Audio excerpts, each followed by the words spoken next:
Out now in paperback comes This Is What America Looks Like, the inspiring memoir from trailblazing Congresswoman Ilhan Omar. Readers will discover her unbelievable journey from refugee to immigrant to one of the first Muslim members of Congress. Her story is a true multidimensional tale of an inspiring woman and all the hopes, disappointments, successes, and surprises that make up the life of an immigrant in America today. Get your copy of This Is What America Looks Like at hc.com/Ilhan Omar or wherever books are sold.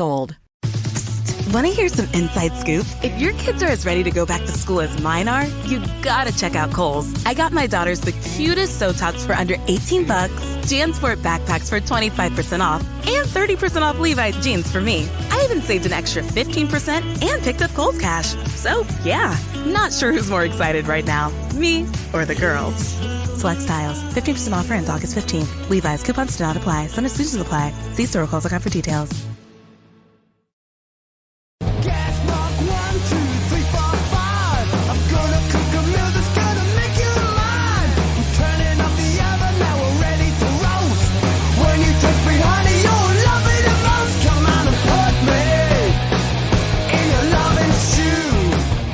Welcome to another Britflicks.com podcast. My name's Stuart Wright, and today we're heading to Finland to speak to co-directors Juuso and Jukka. Welcome to the show. Thank you. Thank you very much.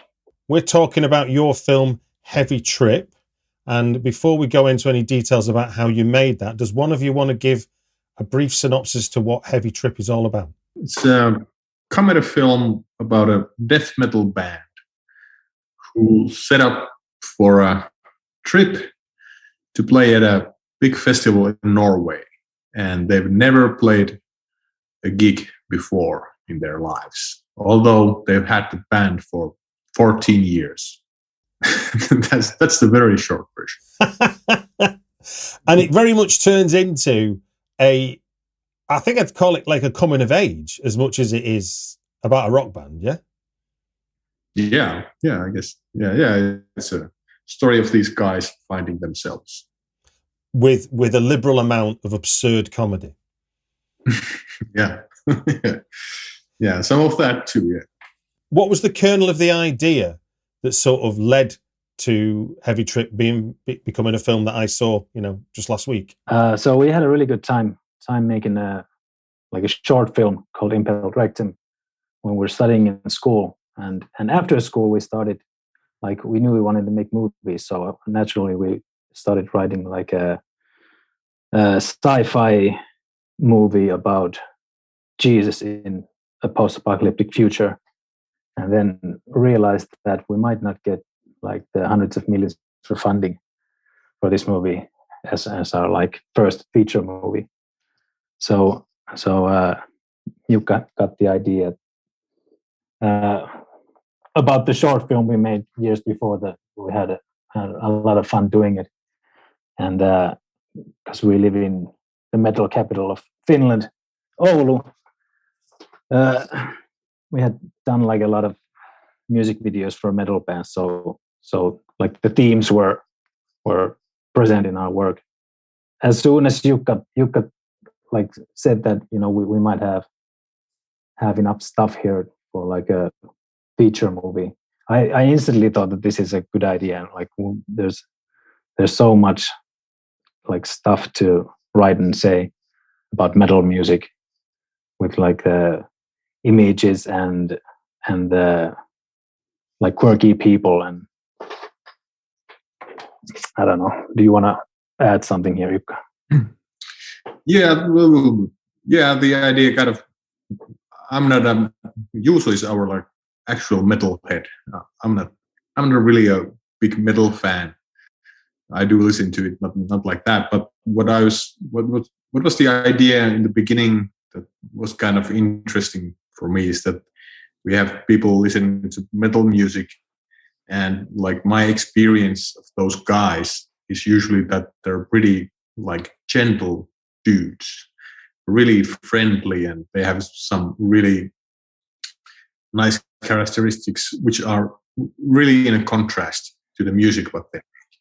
I think that was one of the there's something interesting here. We have these really nice dudes who look really scary, and to listen to this music that sounds even scarier.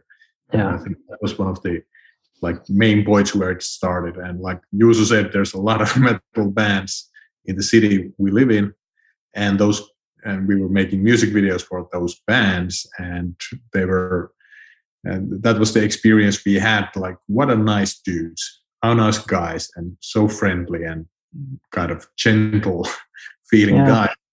And there's something funny about, like, you can scream on stage, but then you can be like a really quiet and shy person off stage. And there's like Jukka said, there's a weird contrast with like the really, really nice, funny people doing loud, violent music. I'm reading a book at the moment called Satanic Panic, which looks at the 80s period of Satanic Panic in America.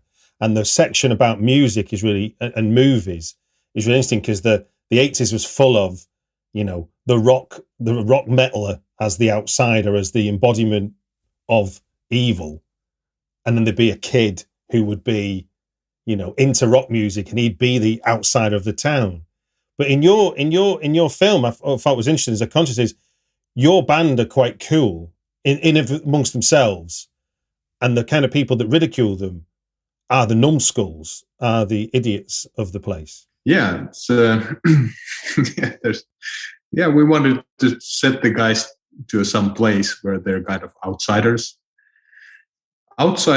which they are, and we wanted to kind of give them a setting. I'm from a small town myself, so kind of know that set of mind that people have in those places. Also, we didn't want to demonize the people too much, that there are some people who kind of give the boys hard time.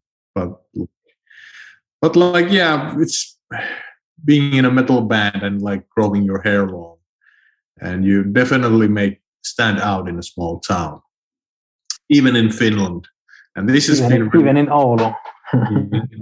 And this has been funny. We've been touring a lot of festivals back when it was still possible, and we went to a lot of countries, and a lot of metalheads came to see the film. And like, one of the questions in many countries, like we went to Romania, we went to Israel, and there's like metal fans from those places where the metal fandom is pretty obscure, like in Israel. And the guys were like, they've heard that Finland is like a metal capital of the world. We have like a promised land of metal. We do have. We have the most metal bands per capita in the world is in Finland. So these people, like Israeli youngsters, metalheads, and they were like, I thought like everybody in Finland listens to metal, that you don't have to listen to this, like people throwing slurs at you for having the long hair and stuff like that. And people were kind of like, they were disappointed because they thought like in every town in Finland, everybody is a metalhead. So this was something that we found out about being a metalhead outside of Finland. Why is there such an affinity with metal in Finland? I don't know. Maybe it's the sunless long winters of darkness and depression. I don't know. I've heard the question many times, but I don't really have an answer. Because I'm more familiar with my wife's family's from Norway, and obviously Norway has an affinity with black metal for sure. In terms of what happened during the late 80s, early 90s, and that was a phenomena that was sort of to one country. And a lot of people talked about the fact that it was related to the long winters and the short summers, and that was your music reflected it, as it were. Yeah, there's probably some studies being done, but I've not heard what are the actual answers to these things. I don't know. It's something about. I think we're kind of Finnish people are a bit melancholic. I think that comes from the eastern side of Finland, and I don't know what's the rest. Yeah, it's an interesting question. I have no idea. I think it's just. I think in the 80s, like metal or rock hard rock, whatever it was called at that time. It really hit Finland hard, and like bands like Metallica and Megadeth were really big amongst the young generation, and a lot of those kids set up their own bands. And I guess like people setting up bands give an example to other kids. Okay, let's let us set up a band. I think it just kind of grows by itself. When you're expanding this story from your short Impel Rectum, which obviously for those people that obviously Impel Rectum is also the name of the band in Heavy Trip, which I'm guessing is why you called the short film the name. What were some of the storytelling challenges, sort of expanding the short format into a feature format? A lot. Well, I think we took very little from the short film we made, mostly the characters. The story is completely different in the short. It was. In the short, the story was that they have this really underground death metal, black metal, whatever band that takes itself really seriously.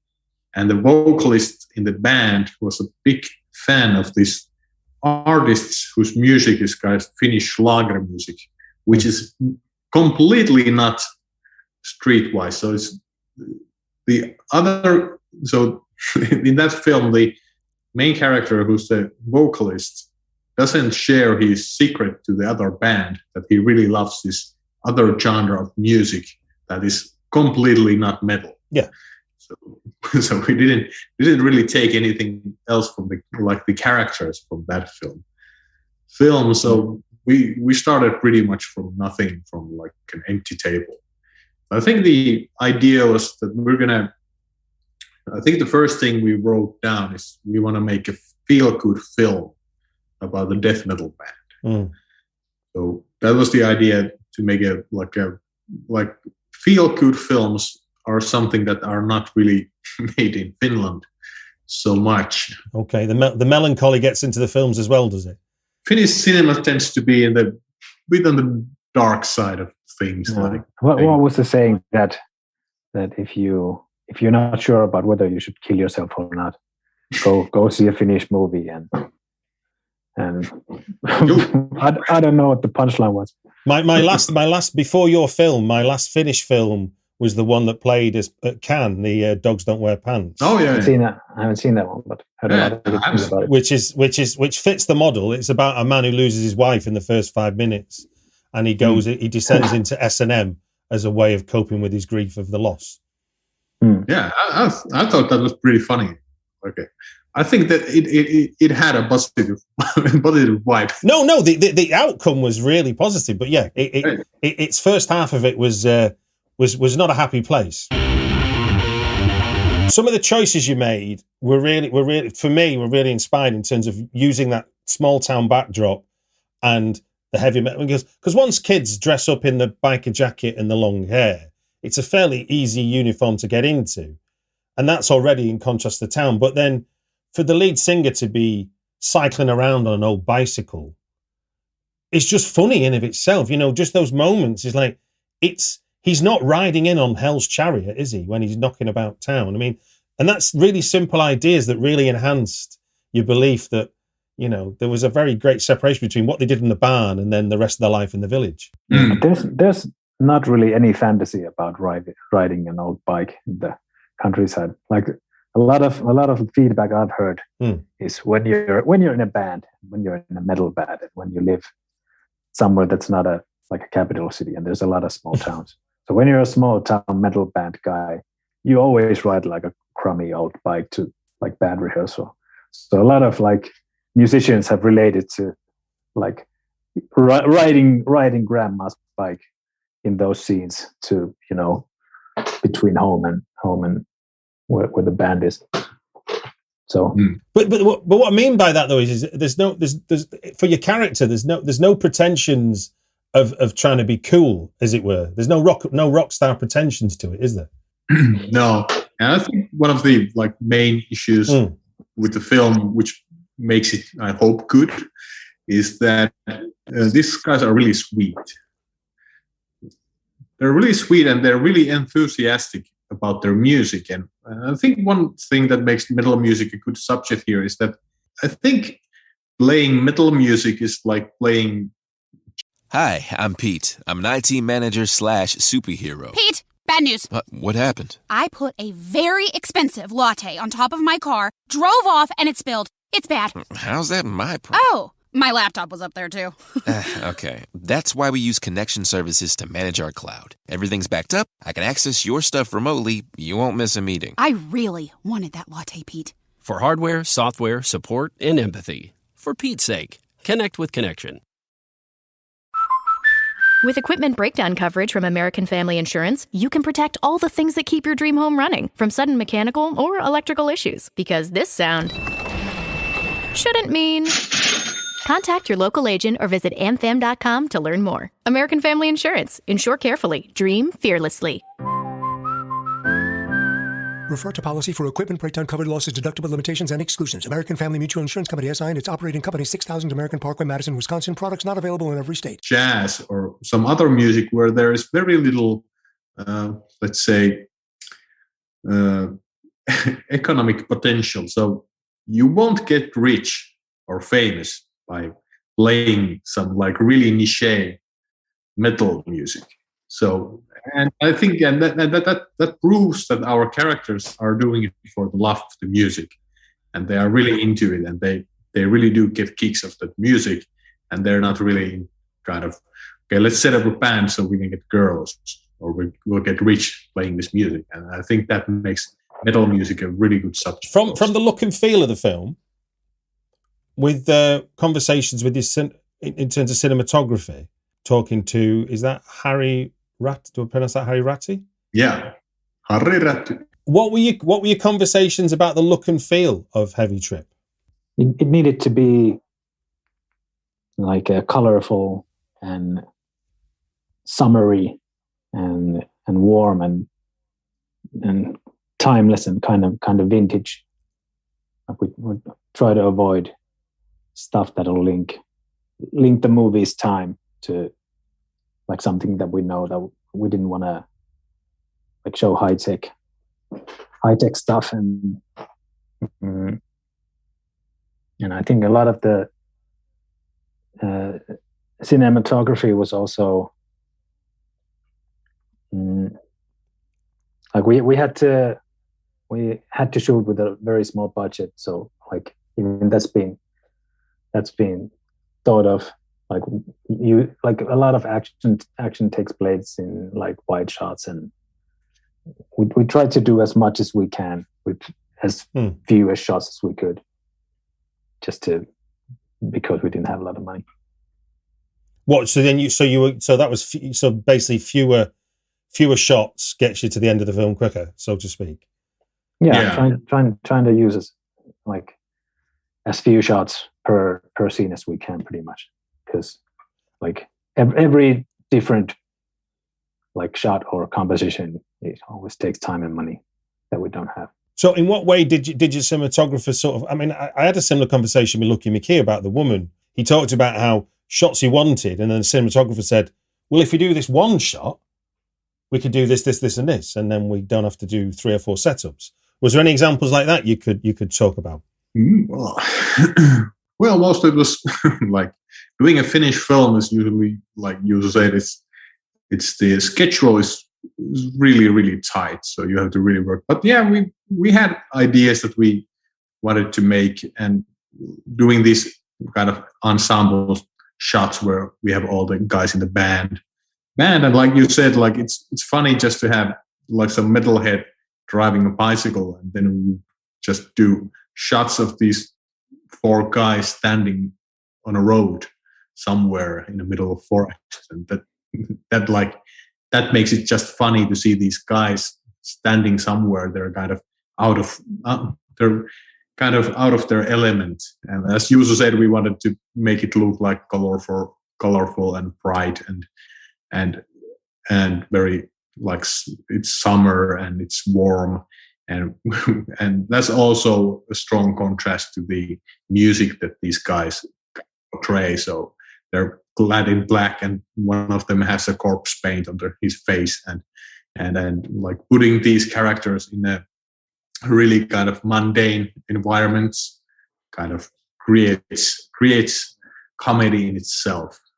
And I think we're used to seeing like metal stuff that's desaturated or tinted blue or black and white, something like that. So it was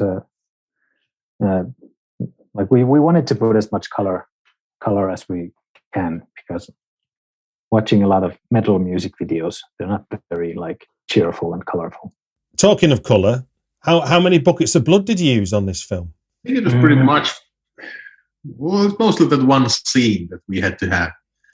But it was a lot. It was a lot, yeah. It was a whole barrel. Syrup and I don't know how many 100 liters, or I think you talk about gallons there, but yeah, it was a lot. And that was something like, I think they used like some kind of food dye, and then they used syrup to get the like thickness.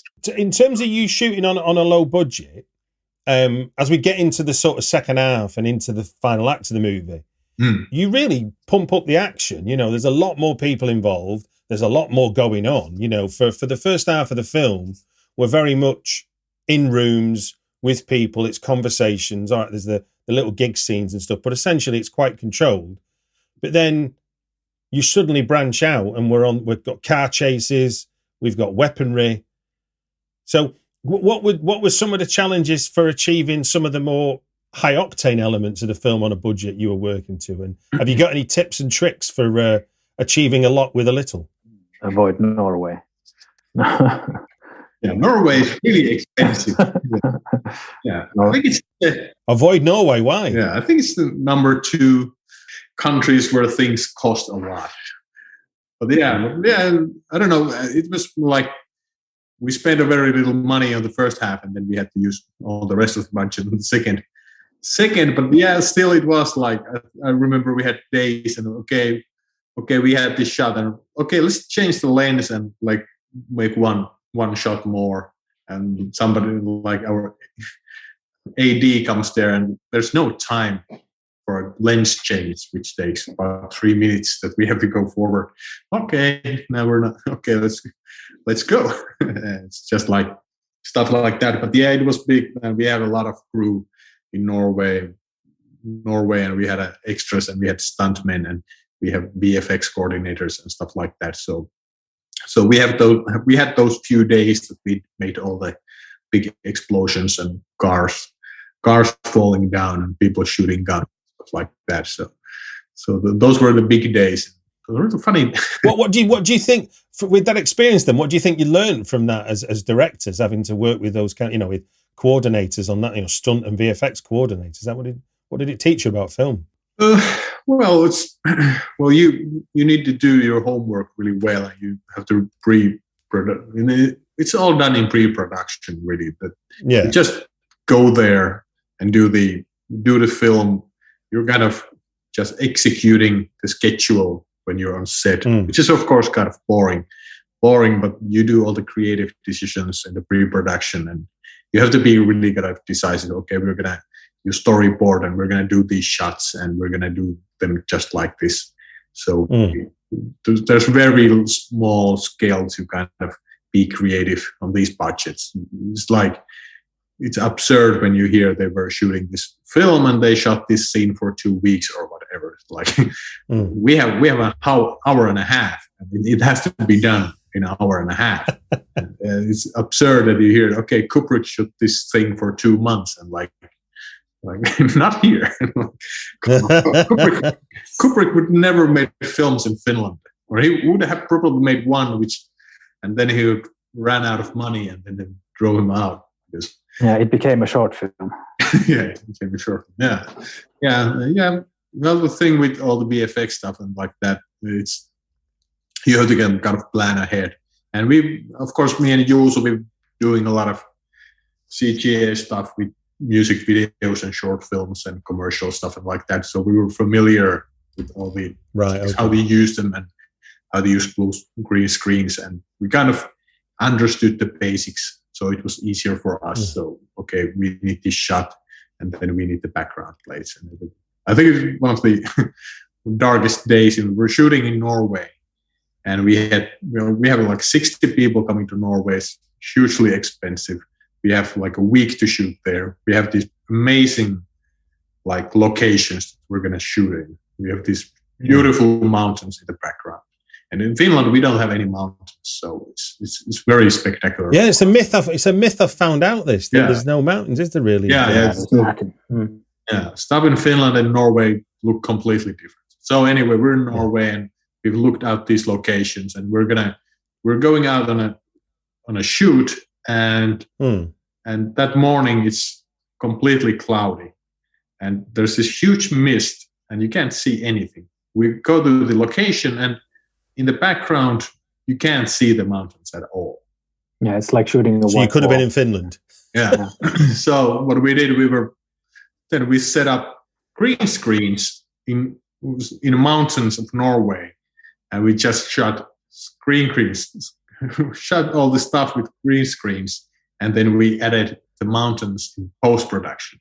So we could have shot that in a backlot somewhere in Helsinki in Finland, and that felt so bad at that time. Of course, it was really nice when the post-production did their CGI stuff. You can't really tell those mountains are added in the post-production, but on the day of the shoot, it was so depressing being there.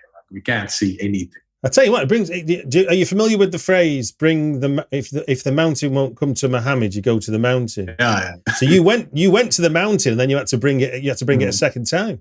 Yeah.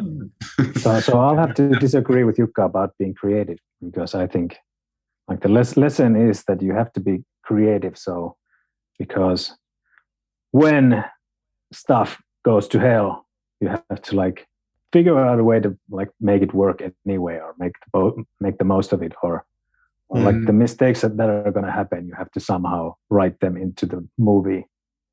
So yeah, you have to plan things very carefully, but stuff is going to go wrong anyway, and then you have to like deal with it somehow. Yeah. Brian De Palma talks about that as being like a tunnel. He's like, once you start shooting the movie, the only way out is the other end of the tunnel. You can never come back. Yeah, it is true. Yeah, at some point it feels like a tunnel where you can't see the other end. You just hope it'll appear at some point. Yeah. Am I right? Is the final destination in the movie the festival in Norway? That's a real festival that you work with there? No. Okay. Completely made up. Yeah. And so you in your low budget movie, you brought in a load of extras to make it look like a festival. We brought in maybe like 80 extras. Well, hats off to you, because it seemed like a bigger event to me on the film. And then we used, what is that called? Crowd. Like duplicated the same people. Yeah. 1,000 times. Okay. Yeah. In the end, we had so we were shooting actually the outside. How was it? Yeah, we had like one exterior shot of the festival, which is, I don't know what it was. In Norway, we just saw it. I think it's like some kind random of oil fish factory or something like that. Fish factory or oil refinery or something that looked like, okay, that looks cool. And let's just take some drone shots of it. And then we just added some flames coming out of the pipes. And like, I don't know how that's a metal festival scene, but then we got some of the interior shots in Finland I think it was a big it's like a shipyard. Something like that. Yeah, warehouse in a shipyard. Yeah. It just gives me to say thank you very much for giving your time on the Britflicks podcast. Okay, thank you. Thanks for having us.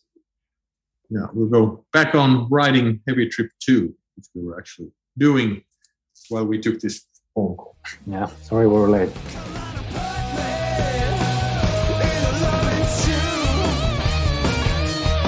Let me rock